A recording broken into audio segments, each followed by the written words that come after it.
Today, we go over new details of Supreme Leader Snoke, Kylo Ren, and Poe Dameron. This is Mike Zero here once again. If you guys are new here to the channel, do make sure to subscribe to see future Star Wars content. I thank you all so very much for the kind support. It is greatly appreciated. So, when it comes to The Last Jedi, we learned a little bit more about Supreme Leader Snoke, Kylo Ren, and Poe Dameron thanks to Empire and director Rian Johnson. So, let's start off with Supreme Leader Snoke. Here's what Rian Johnson had to say. We got the whole story of Palpatine's rise to power in the prequels, but in the original films, he's exactly what he needs to be, which is just the Emperor, Johnson tells Empire in the new October issue. He's a dark force, the scary thing behind the thing. That was entirely how I approached Snoke. I wasn't interested in explaining where he came from or telling his story, except where it serves this story. Now, moving on to Kylo Ren, Ryan had this to say. Writing Kylo Ren is just so much fun, says Johnson. Star Wars boils down to the transition from adolescence into adulthood. That's the heart of these films, and Rey is most obviously the one that hangs on.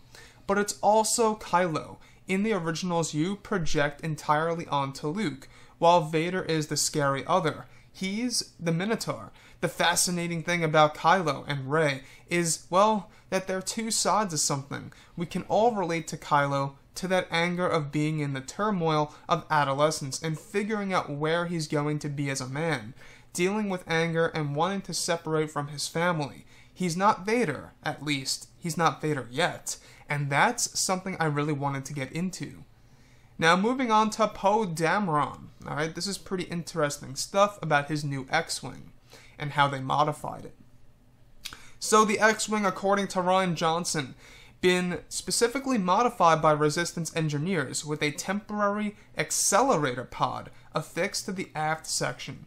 According to The Last Jedi director, the pod, when primed, increases Dameron's speed, allowing him to outrun First Order cannon emplacements. It's just a temporary boost and will burn out quickly, but it's enough to get beyond the barrage of turbo laser fire from First Order Star Destroyers, such as the one depicted in this image. And let me touch on this image, just quick here. When we're looking at Poe Dameron's X-Wing to the right here, he is approaching the First Order Dreadnought, which I believe is in or around 30 kilometers in length. This thing has 2 artillery cannons and will have a speciality of using ground fire. Now, if you look in the background there, you do see a ring of rocks, and you do see a regular First Order Star Destroyer. I believe that those rings, alright, the ring in the background, the rocks, is of course the ring of Dakar, the planet Dakar, because it has a ring like Saturn. So I believe that this is the invasion of Dakar, and this is the Resistance going up against the First Order. This will be a big battle in the first act of the film, so that's very good to know. So yeah guys, drop a comment below, let me know what you think about all of this in the comments section, and if you guys did enjoy the content for today, do make sure to drop a thumbs up on this video to support the channel. I thank you all so very much for the kind support, and I'll catch you guys next time. Bye.